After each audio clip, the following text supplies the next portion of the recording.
Hello everyone, welcome to study IQ. Study IQ में आप सबका स्वागत है। आज इस वीडियो में एक बहुत इम्पॉर्टेंट हम चर्चा करेंगे और वो ये कि क्या ग्रेट निकोबार आइलैंड भारत का हांगकांग बन सकता है। आप हांगकांग को तो जानते होंगे, चाइना का स्पेशल एडमिनिस्ट्रेटिव रीजन है हांगकांग, राइट। तो हांगकांग कौन से एग्रीमेंट के तहत चाइना ने कंट्रोल किया?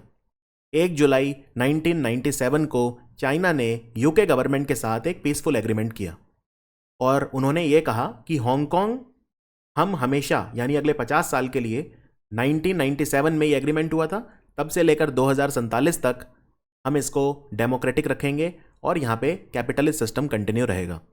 लेकिन हम सब जानते हैं चाइना पिछले कुछ महीनों से कोशिश कर रहा है हांगकांग में स्टेटस को चेंज करने की। इनफैक्ट नेशनल सिक्योरिटी लॉज को यूज़ करके चाइना वहाँ पर हांगकांग में जो प्रो डेमोक्रेसी एक्टिविस्ट हैं उनको भी थ्रेटन कर रहा है। तो हांगकांग का जो ये एक स्टेटस है ग्लोबल फाइनेंशियल सेंटर का, ये अब चेंज होने लगा है। तो लोग चिंतित हैं, जो वहाँ पे लोग बिजनेस कर रहे हैं वो चिंतित हैं, जो बिजनेस कम्युनिटी है वो दूसरे एरियाज़ की तरफ अब देख रही है। सबको हांगकांग का एक ऑल्टरनेटिव चाहिए, एक विकल्प चाहिए। अभी तक हांगकांग को एक ग्लोबल फाइनेंशियल सेंटर और फ्री पोर्ट कंसिडर किया जाता था, लेकिन अभी जो चाइना के साथ हांगकांग के टेंशन हैं उनको लेकर अब इसके इकोनॉमिक स्टेटस को एक ठेस पहुंची है। चाइना ने यह भी कोशिश की कि साउथ चाइना सी में जो हैनन आइलैंड है उसको हांगकांग के ऑल्टरनेट के रूप में डेवलप किया जाए, लेकिन इस पर जो आसियान कंट्रीज़ हैं और वेस्टर्न कंट्रीज़ उन्होंने आपत्ति जताई है। आप जानते हैं साउथ चाइना सी में काफ़ी डिस्प्यूटेड आइलैंड्स हैं, तो हैनन आइलैंड को चाइना कोशिश कर रहा है कि हांगकांग का ऑल्टरनेट क्रिएट करे, लेकिन दूसरे कंट्रीज स्ट्रांगली ऑब्जेक्ट कर रहे हैं।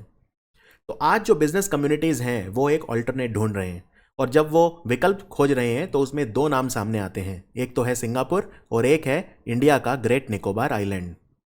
अगर हम सिंगापुर की बात करें तो ये हांगकांग के साउथ वेस्ट में पड़ता है, और जहाँ पे साउथ चाइना सी और मलक्का स्ट्रेट मिलते हैं वहाँ पे इंटरसेक्शन पर लोकेटेड है सिंगापुर। और इंडिया का जो ग्रेट निकोबार आइलैंड है वो मलक्का स्ट्रेट के वेस्टर्न एंट्रेंस पर पाया जाता है।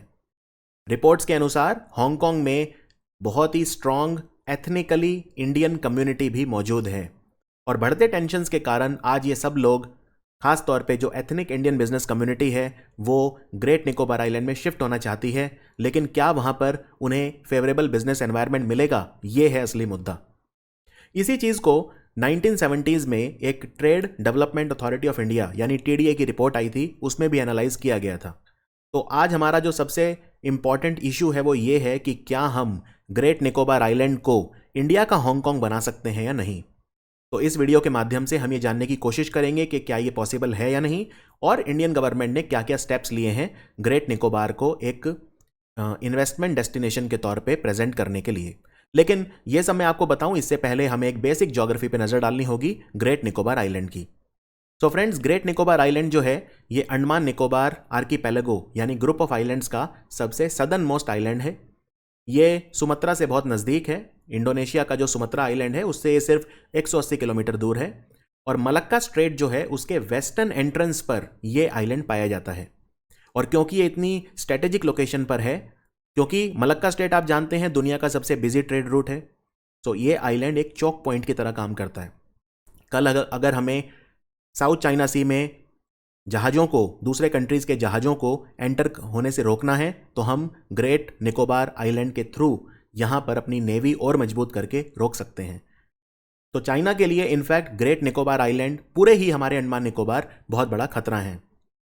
तो ये जो आइलैंड है ये 1044 square kilometre, 1044 square kilometre extend करता है, और सिंगापुर से बड़ा है साइज में और हांगकांग से छोटा है।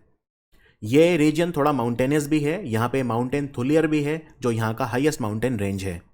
यहाँ पर कई रिवर्स भी फ्लो करती हैं जैसे अलेक्जेंड्रा, अमृतकौर, डॉगमार और गैलेथिया। और जो इंदिरा पॉइंट है, आपने अक्सर सुना होगा कि भारत का सबसे दक्षिणी पॉइंट है इंदिरा पॉइंट, वो भी यहीं पे है। तो इस आइलैंड का सबसे सदर्न पॉइंट है इंदिरा पॉइंट, जो पूरे इंडिया का सबसे सदर्न पॉइंट माना जाता है। और यहाँ पर ट्राइब्स भी रहती हैं जिन्हें हम शोम्पेन बोलते हैं। आपको पता होगा अंडमान निकोबार में बहुत सारे फेमस ट्राइब्स हैं जैसे ओंग्स, जरावा, सेंटिनलीज वगैरह। तो यहाँ पे जो ट्राइब्स रहते हैं हम उन्हें बोलते हैं शोम्पेन। तो अब हमें एक बेसिक आइडिया हो गया है ज्योग्राफी का अब हम देखते हैं कि जो trade development authority of India यानी टीडीए की रिपोर्ट आई थी वो क्या थी। सो फ्रेंड्स, 1970s में पहली बार टीडीए ने इस आइलैंड को हांगकांग के रिप्लेसमेंट के तौर पे देखा था।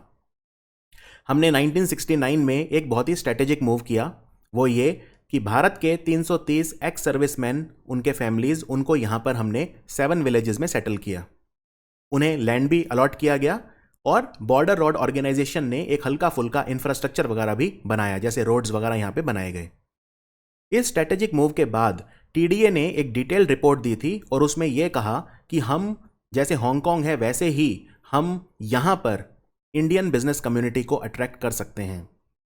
तो रिपोर्ट ने यह प्रपोज किया था कि जैसे ही ब्रिटिशर्स हांगकांग छोड़ेंगे और यह रीजन चाइना से मर्ज हो जाएगा, वैसे ही इंडियन बिजनेस ग्रुप्स इस रीजन को छोड़ना चाहेंगे। ऐसे में ग्रेट निकोबार आइलैंड को हम फ्री पोर्ट के रूप में डेवलप करके हम बिजनेस कम्युनिटीज जो हैं, जो आना चाहते हैं, हम उन्हें अट्रैक्ट कर सकते हैं। हालांकि उस वक्त की जो सरकार थी उन्होंने इस रिपोर्ट को पूरी तरह से नज़रअंदाज कर दिया था और कोई इस पर एक्शन नहीं हुआ, कोई काम नहीं हुआ। लेकिन आज एग्जैक्ट सिचुएशन 21st सेंचुरी में आने लगी है। सेम सिचुएशन है, हांगकांग में स्टेटस को चेंज हो रहा है, चाइना उसे चेंज कर रहा है स्टेटस को। सो इस रिपोर्ट को हम फिर से रिविजिट कर सकते हैं। तो हम ये कैसे करेंगे, इस प्लान को एग्जीक्यूट कैसे हम कर पाएंगे? सो फ्रेंड्स, इस प्लान को एग्जीक्यूट करने के लिए पहले हमें एक कंड्यूसिव एनवायरनमेंट तैयार करना होगा। ग्रेट निकोबार आइलैंड जो है उसका ऑलमोस्ट 2/3 हिस्सा यानी 2/3 बायोस्फीयर रिजर्व या गैलेथिया नेशनल पार्क द्वारा ऑक्यूपाई किया गया है और 1/3 जो एरिया है वो डेवलपमेंटल एक्टिविटीज के लिए अवेलेबल है। और 2004 में जब सुनामी आया था यहाँ पे, तो इंदिरा पॉइंट का भी काफी सारा हिस्सा ऐसा है जो जलमग्न हो गया था, पानी के द्वारा कवर्ड है, जिसे हम दोबारा से रिक्लेम कर सकते हैं। इस एरिया को डेवलप करने के लिए हमें काफी अच्छा इंफ्रास्ट्रक्चर बनाना होगा, हमें डेंस कंस्ट्रक्शन की जरूरत पड़ेगी, राइट। साथ ही हमें थोड़ा बहुत जो फॉरेस्ट लैंड है उसको भी काटना होगा। जहां पूरा Andaman Nicobar island tribal act द्वारा रेगुलेटेड है, वहीं ग्रेट निकोबार को इस एक्ट में इंक्लूड नहीं किया है। यहां पर जो शॉम्पेन ट्राइबल ग्रुप रहते हैं, जो traditionally forest Hunter and gatherer हैं, आदिवासी हैं, एक जगह से दूसरी जगह मूव करते हैं, राइट, हंटर हैं, शिकारी हैं। तो ये जो ट्राइबल ग्रुप हैं, हमें इनको यहां से हटाना नहीं है, बल्कि हमें इनके साथ फ्रेंडली रिलेशंस एस्टेब्लिश करने हैं। इस प्रकार गवर्नमेंट जो है इंडिया की, वो इस रीजन को कंट्रोल करके एक कंड्यूसिव एनवायरनमेंट डेवलप कर सकती है। तो अब हम यहाँ पे इंफ्रास्ट्रक्चर जो मेजर्स हैं सरकार के द्वारा लिए गए, उन पे नजर डालते हैं कि क्या क्या मेजर्स यहाँ पे भारत की सरकार ने लिए हैं। सो फ्रेंड्स, ग्रेट निकोबार को एक इन्वेस्टमेंट डेस्टिनेशन बनाने के लिए बहुत जरूरी है कि यहाँ पे इंफ्रास्ट्रक्चर मजबूत किया जाए। 1969 में जो एक्स सर्विसमैन के फैमिलीज यहाँ पे सेटल हो गए थे, उन्हें लगभग 10 एकड़ लैंड अलॉट किया गया था। ये जो फैमिलीज हैं आज हमारे एसेट बन सकते हैं। ये हमें लैंड, मैन पावर प्रोवाइड करके बिजनेस सेटअप करने में यहाँ पे हेल्प कर सकते हैं। वहीं इस आइलैंड में जो कैम्बल बे रीजन है, वहां पर हमारा एक नेवल एयर स्टेशन भी है जिसका नाम है INS बाज, और इंडियन एयरफोर्स का ये सबसे सदर्न मोस्ट एयर स्टेशन है। तो इस एयर स्टेशन की मदद से भी हम इसको सेफ और सिक्योर बना सकते हैं। और आपको मैं ये भी बता दूं कि नीति आयोग जो है, जो भारत की सरकार का थिंक टैंक है या विचार मंच है, प्लानिंग कमीशन को ही बाद में नीति आयोग बना दिया गया था। सो नीति आयोग ने ग्रेट निकोबार डेवलपमेंट प्लान भी अनाउंस किया है। इस प्लान के तहत बहुत सारे प्रोजेक्ट हैं जो यहाँ पे लगाए जाएंगे, जैसे 22 स्क्वायर किलोमीटर का एयरपोर्ट कॉम्प्लेक्स है, या साउथ बे में जो कंटेनर ट्रांसशिपमेंट पोर्ट है वो भी बनाया जाएगा, डेवलप किया जाएगा। मास रैपिड ट्रांसपोर्ट सिस्टम यानी एक तरह से मेट्रो, MRTS, और साउथ वेस्ट कोस्ट में फ्री ट्रेड जोन और वेयर हाउसिंग कॉम्प्लेक्स भी बनेंगे। Andaman Nicobar integrated development corporation यानी ANIIDCO इस प्लान को एग्जीक्यूट करेगी, इंप्लीमेंट करेगी।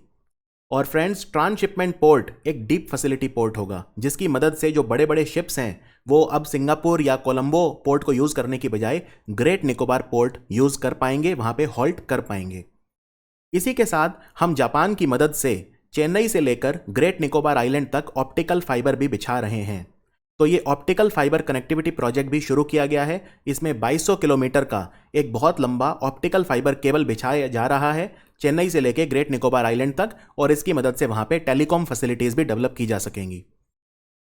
तो ग्रेट निकोबार को डेवलप करने के मल्टीफोल्ड फायदे हैं। एक तो हम इसे हांगकांग के विकल्प के रूप में तैयार कर रहे हैं, एक ऑल्टरनेट ग्लोबल फाइनेंशियल सेंटर बनाना चाहते हैं। साथ ही साथ हम चाइना का जो थ्रेट है उसे भी काफ़ी हद तक नलिफाई कर सकते हैं। इसको हम एक पोर्ट भी बना सकते हैं, ट्रेड रूट भी बना सकते हैं, हम स्ट्रेट ऑफ मलक्का को भी कंट्रोल कर सकते हैं। यहाँ पे जिसे हम इंडो पैसिफिक रीजन बोलते हैं, पहले जिसे हम एशिया पैसिफिक बोलते थे, क्वेड का पर्पज़ ही यही है, इंडो पैसिफिक रीजन को मजबूत करना। तो हमारी उस पॉलिसी में भी ये हेल्प करेगा। आज ये एरिया बहुत रेलेवेंट होता जा रहा है। ऐसा माना जा रहा है कि जो इंडियन ओशियन को कंट्रोल करेगा वही अगली सेंचुरी को कंट्रोल करेगा। सो जो शिफ्ट है पूरा, वो अब पैसिफिक ओशियन से इंडियन ओशियन की तरफ हो गया है। तो आपकी इस पे क्या राय है? क्या आपको लगता है कि हमें ग्रेट निकोबार को भारत का हांगकांग के तौर पे बनाना चाहिए या नहीं? या आपको लगता है इससे यहाँ की जो इकोलॉजी वगैरह है उस पर फर्क पड़ सकता है? इस पे आपके जो भी विचार हैं आप नीचे कमेंट्स में लिख सकते हैं। सो उम्मीद करता हूँ कि जो TDA की रिपोर्ट है 1970s की, उस पर हम गौर करेंगे और इस एरिया को हम डेवलप करेंगे। Thank you for watching study IQ।